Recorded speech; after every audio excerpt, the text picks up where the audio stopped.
Hello students, welcome to canonical classes.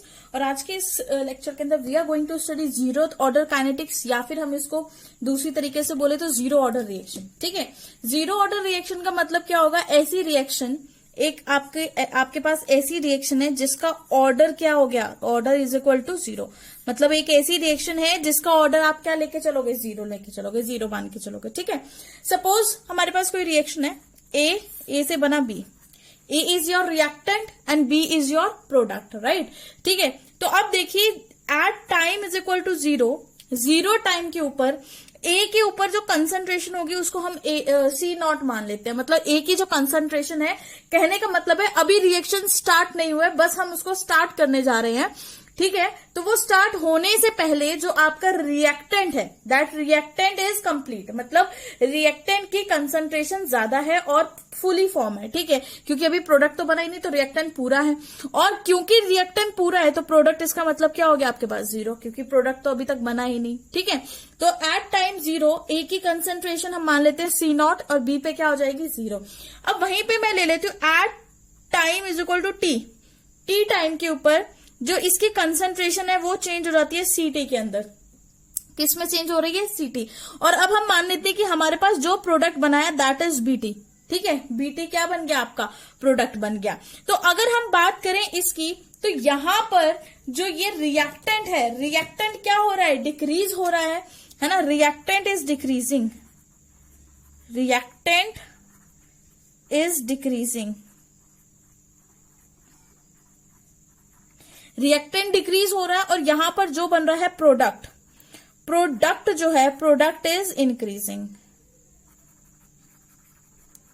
Product आपका क्या हो रहा है? प्रोडक्ट आपका यहां पर क्या हो रहा है? इंक्रीज हो रहा है। ठीक है, तो ये एक सिंपल रिएक्शन हमने लिखी है जहां पर A is your reactant and B is your product. Time zero पे A की कंसंट्रेशन C नॉट मान ली गई है और B की कंसंट्रेशन तो ऑब्वियस सी बात है जीरो होगी, क्योंकि अभी रिएक्शन स्टार्ट ही नहीं हुई है। ठीक है, अब रिएक्शन स्टार्ट हो जाती है और टाइम T के ऊपर हम कंसंट्रेशन A की मान लेते हैं CT एंड B की जो कंसंट्रेशन है दैट इज BT, राइट? ठीक है, अब हम इसके लिए लिखते हैं डिफरेंशियल रेट लॉ।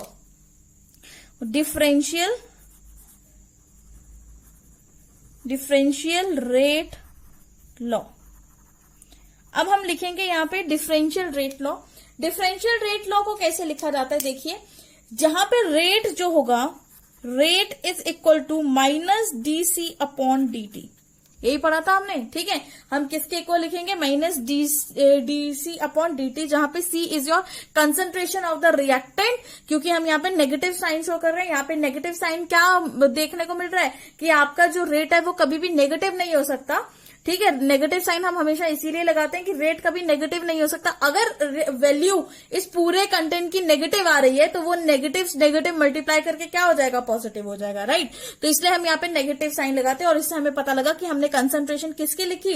रिएक्टेंट की लिखी, जो कि किसके इक्वल होगी? इज इक्वल टू, यहाँ पे रिएक्टेंट हमारा A है तो हम इसको लिख सकते हैं माइनस DA अपॉन DT। लिख सकते हैं कि नहीं? क्योंकि कंसंट्रेशन हम किसकी ले रहे हैं? रिएक्टेंट की ले रहे हैं। तो यहाँ पे रिएक्टेंट की कंसंट्रेशन इज A, रिएक्टेंट मेरा A है, तो DA अपॉन हमने क्या कर दिया? DT कर दिया। अगर हमें सिंपल रेट लॉ लिखना हो, सिंपल अगर हम रेट लॉ की बात करें, रेट लॉ, ठीक है, ऊपर तो हमने डिफरेंशियल रेट लॉ लिखा है, और अगर हम सिंपल रेट लॉ की बात करें तो सिंपल रेट लॉ के लिए रेट किसके इक्वल होगा? Rate is equal to K into A की concentration to the power N, जहां पर N आपका क्या है? N is a order of the reaction. N क्या है? ऑर्डर ऑफ रिएक्शन, किसी भी रिएक्शन का ऑर्डर। ठीक है, तो ऑर्डर है अगर ये रिएक्शन का, तो ऑर्डर को तो हम पहले ही जीरो मान चुके हैं क्योंकि हम जीरो ऑर्डर रिएक्शन के लिए कर रहे हैं। तो हम यहाँ पे ले लेते हैं n is equal to zero. हम ये वैल्यू पुट करेंगे कि n क्या है? आपका जीरो है। ठीक है, तो यहाँ पे वैल्यू पुट करिए K A पे पावर जीरो। तो रेट ये पूरी वैल्यू किसी की भी पावर अगर जीरो होती है तो हमें पता है उसकी वैल्यू क्या हो जाती है? इज इक्वल टू 1 हो जाती है। ठीक है, तो ये पूरी की पूरी टर्म किस में कन्वर्ट होगी? 1 बन गया ये। ठीक है, तो रेट जो होगा यहां पर आपका, rate is equal to K, right? Rate किसके इक्वल होगा? K। This is equation number 1। ये इक्वेशन नंबर 1 है, ये इक्वेशन नंबर 2 मान लो। ठीक है, क्योंकि अब यहां पर रेट सेम है, क्योंकि ये भी एक रेट है और ये भी आपके पास एक रेट है। तो ये दोनों रेट क्या है, सेम है, और हम इसको इक्वेशन मान रहे हैं जस्ट बिकॉज कि अब हम इनको इक्वेट करेंगे, क्योंकि रेट सेम है तो दोनों की इक्वेशन को हम इजीली क्या कर सकते हैं, इक्वेट कर सकते हैं। रेट को हमने इक्वेट कर लिया, minus DC upon dt is equal to K, right. अब हमें क्या करना है, इस इक्वेशन को सॉल्व करना है, और ये क्योंकि ये डिफरेंशिएशन में प्रेजेंट है तो हमें यहाँ की डिफरेंशिएशन खत्म करनी है, और किसके लिए खत्म करेंगे, with the help of integration, right. तो अब देखिए हम इसको इंटीग्रेट करते हैं। इंटीग्रेट हम किसके रिस्पेक्ट में करेंगे, विद रिस्पेक्ट टू टाइम, हम टाइम के रिस्पेक्ट में इसको इंटीग्रेट कर देंगे, ठीक है। तो देखिए integrate DC upon dt dot dt, ठीक है, with respect to time, time के रिस्पेक्ट में आपने क्या कर दिया, इंटीग्रेट कर दिया, जो कि किसके इक्वल हो जाएगा, इसको भी इंटीग्रेट करेंगे, के डॉट dt के इक्वल हो जाएगा कि नहीं, सॉरी ये नेगेटिव का साइन साथ में ही रहेगा, है ना। तो अब देखिए यहां से dt कैंसिल हो गया, और ये नेगेटिव का साइन बाहर निकाल दे, तो हम इसको लिखेंगे माइनस डीसी रह गया, इज इक्वल टू के, यहाँ पे कांस्टेंट था, के को बाहर निकाले, इंटीग्रेट क्या हो जाएगा, अब सिर्फ dt रह जाएगा अंदर, राइट।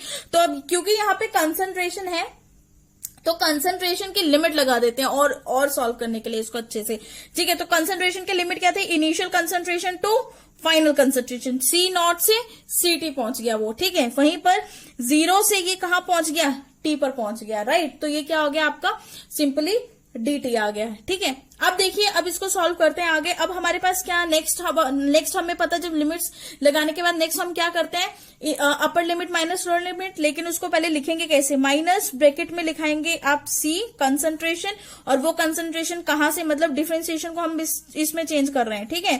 C0 से CT इज इक्वल टू के, है ना, फिर के ब्रैकेट में T लगाओ, इसका कहां से 0 से लेकर T तक, यही था इसका टाइम लिमिट, इतनी थी हमारे पास, है ना। तो चलिए अब इसको लिखते हैं। अब हम क्या करेंगे, upper limit minus lower limit, upper is CT, यहां पे लगाओ CT minus lower is C0 bracket close, is equal to किसके इक्वल हो जाएगा, के ब्रैकेट में फिर से upper limit minus lower limit, upper is T minus 0, ठीक है। Upper limit minus lower limit हो गया। अब यहां पर जो ये वाला नेगेटिव साइन है वो मैं इधर लेकर जाती हूँ, तो मैं इसको क्या कर सकती हूँ, मैं इसको लिख सकती हूँ CT minus C0 is equal to minus KT, लिख सकते हैं कि नहीं लिख सकते हैं, बिल्कुल लिख सकते हैं, ठीक है। तो ये आपकी एक इक्वेशन बन गई, क्या इक्वेशन बन गई, CT is equal to C0 minus KT, यहां पर ये आपकी इक्वेशन आ गई, ठीक है। अगर आपको वैल्यू CT की निकालनी है, मतलब कंसंट्रेशन एट टाइम T, तो आप कैसे कर सकते हो, देखो CT किसके इक्वल होगा, CT is equal to CT, इसको माइनस को इधर लेकर जाओ, बस ये यही इसी में चेंज होगा, यहाँ पे पहले से ही माइनस KT था, प्लस C0 आ जाएगा, यहां से आप CT फाइंड आउट कर सकते हो कि नहीं, बिल्कुल इजीली कर लोगे। वहीं पे अगर आपको C0 के लिए, मतलब इसको आप अरेंज करके भी लिख सकते हो, आपकी बुक्स के अंदर ये इस तरह से गिवन होगा, देखिए CT is equal to C0 minus KT, ठीक है। मतलब CH पॉजिटिव वाला उसको पहले लिख दिया, नेगेटिव वाले को बस इसको रीअरेंज किया है और कुछ भी नहीं किया है। कंफ्यूज नहीं हो जाना कि मैम ने ये कैसे करवा दिया, बुक में कुछ और गिवन है, ऐसा नहीं है, ठीक है, वो सेम ही चीज है।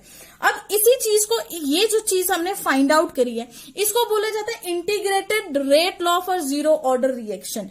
What is this, integrated rate law for zero order reaction, ठीक है। ये क्या है आपका, इंटीग्रेटेड रेट लॉ है, क्योंकि पहले देखिए डिफरेंशियल रेट लॉ में आपने डिफरेंशिएशन यूज की थी, this was your differential rate, और जहां डीसी यूज किया था, ठीक है। अब क्योंकि इस वैल्यू को आपने इंटीग्रेट करके फाइंड आउट किया है, तो हम इसको क्या बोलेंगे, इंटीग्रेटेड रेट लॉ। और कौन सी ऑर्डर ऑफ रिएक्शन के लिए, जीरो ऑर्डर के लिए फाइंड आउट किया है, तो ये क्या हो गया, integrated rate law for zero order reaction, right. This was integrated rate law, जिसकी वैल्यू आपके पास ये आई है। अब इसको अगर हम देखा जाए तो ये हमारी एक स्ट्रेट लाइन इक्वेशन से मैच करेगी, मतलब हमारे पास क्या equation, y is equal to mx plus c, इसके साथ मैच कर रही है कि नहीं कर रही है, ठीक है। तो चलिए फिर यहां से एक ग्राफ बना लेते हैं। y मतलब मुझे y एक्सिस के ऊपर क्या ड्रॉ करना है, ct को ड्रॉ करना है, मतलब ct लेना है, ठीक है। वहीं पे x एक्सिस पे क्या लेना है आपने, एक्स एक्सिस के ऊपर आप लेंगे व्हाट, क्या है एक्स के ऊपर क्या है, टाइम, एक्स क्या रिप्रेजेंट कर रहा है, टाइम को रिप्रेजेंट कर रहा है, राइट। और वहीं पर आपका जो सी है वो क्या हो जाएगी, कंसंट्रेशन इज इक्वल टू, मतलब सी है जो कांस्टेंट वैल्यू है, दैट इज सी कांस्टेंट किसके इक्वल हो जाएगा, सी नॉट के इक्वल हो जाएगा। क्लियर है, तो ये चीजें हमारे पास क्लियर हो गई। तो चलिए जरा ड्रॉ करते हैं ग्राफ। ये आपके पास ग्राफ आएगा इस तरीके से, ठीक है। तो यहां पर आपने वाई एक्सेस पर सी टी ले लिया, ये सी टी है और ये आपके पास टाइम टी है, ठीक है। इस तरफ ये इंक्रीज होगा, इस तरफ ये इंक्रीज होगा। अब देखिए, अब यहां पर when time is equal to 0, जब टाइम इज इक्वल टू 0 है तो आपके यहां पर एक कंसंट्रेशन की वैल्यू क्या हो जाएगी, सी नॉट। इस पॉइंट पे मैं कंसंट्रेशन कितनी ले रही हूँ, सी नॉट ले रही हूँ, ठीक है। तो सी नॉट अगर कंसंट्रेशन है यहां पर, तो at T is equal to 0 C T किसके इक्वल हो जाएगा, 0 के इक्वल हो जाएगा। कैसे हो जाएगा, यहां पर लिख के देख लेते हैं। देखिए C T is equal to minus K T plus C naught, यही था आपके पास। मैंने क्या बोल दिया, टाइम इज इक्वल टू 0, तो C T is equal to minus K into 0 plus C naught, ठीक है। तो ये पूरी टर्म तो आपकी 0 हो गई, तो ये पूरी टर्म क्या हो गई, 0 हो गई। तो सी टी किसके इक्वल हो जाएगा, C T is equal to C naught, होगा कि नहीं, ठीक है। तो इस पॉइंट पे मैंने क्या ले लिया, सी नॉट ले लिया, ओके। ये पॉइंट मेरा सी नॉट ले लिया। अब जैसे ही सी नॉट क्या होगा, आपका डिक्रीज होगा, टाइम क्या होगा, टाइम क्या मतलब कंसंट्रेशन जैसे ही डिक्रीज होती जाएगी टाइम बढ़ता जाएगा, या हम बोले कि टाइम डिक्रीज होता जा रहा है। अगर टाइम डिक्रीज होता जाएगा, यहां पर टाइम मैक्सिमम है, ठीक है, तो यहां पर टाइम मिनिमम है, वहां पे कंसंट्रेशन मैक्सिमम कहां पर है, यहां पर है, और यहां पर कंसंट्रेशन क्या होती जाएगी, मिनिमम होती जाएगी।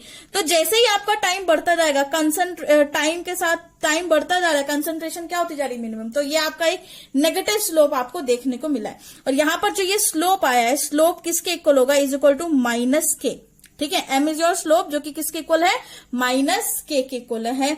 अगर यहाँ पे सी नॉट 0 है तो यहाँ पे टी भी क्या हो जाएगा, आपका 0 हो जाएगा, राइट। अब एक बहुत इंपॉर्टेंट क्वेश्चन, कि अगर आपसे कोई पूछ ले इस पॉइंट के ऊपर, ये जो पॉइंट मैंने रेड से आपको दिखाया है, इस पॉइंट के ऊपर अगर कोई पूछे कि इस पॉइंट की वैल्यू क्या है, तो देखो हम इस पॉइंट की वैल्यू कैसे फाइंड आउट करेंगे। इस पॉइंट के ऊपर C T is equal to क्या है, 0, है ना। सी टी की वैल्यू क्या है, इस पॉइंट के ऊपर हमारे पास c T is equal to क्या हो गई, 0 होगी।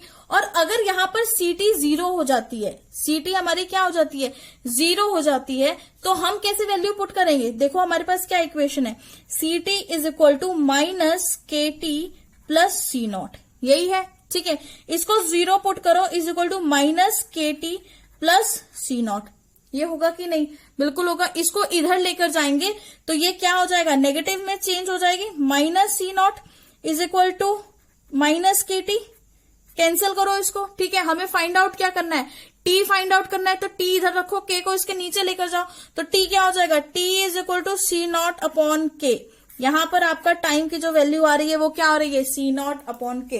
मतलब इस पॉइंट के ऊपर अगर आपसे पूछा जाए what is the time at this point, तो इस पॉइंट के ऊपर आपका टाइम कितना आएगा, initial concentration divided by what, initial concentration divided by के। चलिए अब जीरो ऑर्डर रिएक्शन के लिए हाफ लाइफ फाइंड आउट कर लेते हैं। What is half life, T half. क्या होता है हाफ लाइफ, टी हाफ, मतलब वो टाइम जहां पर रिएक्टेंट की कंसंट्रेशन क्या हो जाती है, हाफ हो जाती है। सिंपल वे में अगर हम बोले कि वो टाइम जहां पे रिएक्टेंट की कंसंट्रेशन क्या हो जाएगी, हाफ हो जाएगी, ठीक है। तो देखिए टाइम जब हमारे पास टाइम क्या था, 0 था, टाइम इज इक्वल टू 0, तो सी टी क्या थी, सी टी भी क्या सी नॉट के इक्वल थी। बिल्कुल सही बात है कि नहीं, बिल्कुल यही था, ठीक है। अगर टाइम को मैं कर देती हूँ T is equal to T half, हो जाएगा ये, तो सी टी किसके इक्वल हो जाएगी, C T is equal to C naught half, होगा कि नहीं। मतलब टाइम 0 था तो C T is equal to C naught, है ना। टाइम जब 0 था तो कंसंट्रेशन सी नॉट थी, टाइम हाफ हो गया तो कंसंट्रेशन भी क्या हो गई, हाफ हो गई, ओके। तो अब हमें ये पता है कि सी टी किसके इक्वल है, सी टी की जो हमने इंटीग्रेटेड रेट लॉ से वैल्यू फाइंड आउट करी है वो is equal to minus K T plus C not, हमारी ये वैल्यू आई है, ठीक है। तो यहां पर इस इक्वेशन के अंदर अब हम क्या करते हैं, वैल्यूज को पुट कर देते हैं, कर दें। तो चलिए देखिए सी टी क्या हो गया, c naught upon 2 is equal to, ठीक है, माइनस के टी 1/2 हुआ कि नहीं, प्लस सी नॉट हुआ कि नहीं, ठीक है। अब के टी को इधर रखो और इसको इधर लेकर जाओ, होगा कि नहीं। मतलब चाहे इसको इधर लेकर जाओ, इसको इधर ले आते हैं क्योंकि नेगेटिव साइन है ना, तो वो पॉजिटिव में चेंज हो, और इसको इधर लेके आते हैं, तो ये क्या हो जाएगा, के T1/2 is equal to C0 minus C0/2। ये होगा कि नहीं? ठीक है, अब आपने क्या करना है, इसका एलसीएम ले लो, एलसीएम ले लो। KT½ एलसीएम लेना तो सबको ही आता है भाई। ठीक है, √2 सॉरी नीचे क्या ले लिया आपने, 2 ले लिया। ठीक है, तो 2 ले लिया तो 2 कितना हो गया, 2C0 हो गया। ठीक है, माइनस 2 2 1 और 1 C0 आ गया इज इक्वल टू 2C0 में से C0 माइनस करो तो क्या आ जाएगा, C0/2। क्या आ जाएगा आपका आंसर, C0/2। ठीक है, तो KT½ जो KT½ है इज इक्वल टू किसके इक्वल आ रहा है, C0/2 के इक्वल आ रहा है। और आपको फाइंड आउट क्या करना है, हम यहाँ पे हाफ टाइम फाइंड आउट करने आए हैं, है ना, हाफ लाइफ फाइंड आउट करने आए हैं। तो T½ किसके इक्वल, इसके इक्वल, इसके नीचे ले जाओ C0/2 के, होगा कि नहीं ये। तो this is your half time. ठीक है, ये है आपका half time. Half time for a zero order reaction is directly proportional to its initial concentration. Very very important, ये बहुत इंपॉर्टेंट बात है। हम यहां पे लिखते हैं half life for a zero order reaction.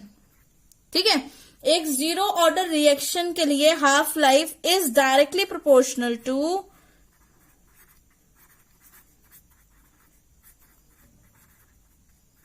its initial concentration. किसके डायरेक्टली प्रोपोर्शनल है, उसकी इनिशियल कंसंट्रेशन के डायरेक्टली प्रोपोर्शनल है। ठीक है, मतलब CT is equal to C0 minus K। तो एग्जाम्पल्स क्या हो जाएंगे आपके जीरो ऑर्डर रिएक्शन के, एग्जाम्पल्स हम देख लेते हैं, examples of zero order reaction. Simply अगर हम एग्जाम्पल्स की बात करें, examples of zero order reaction.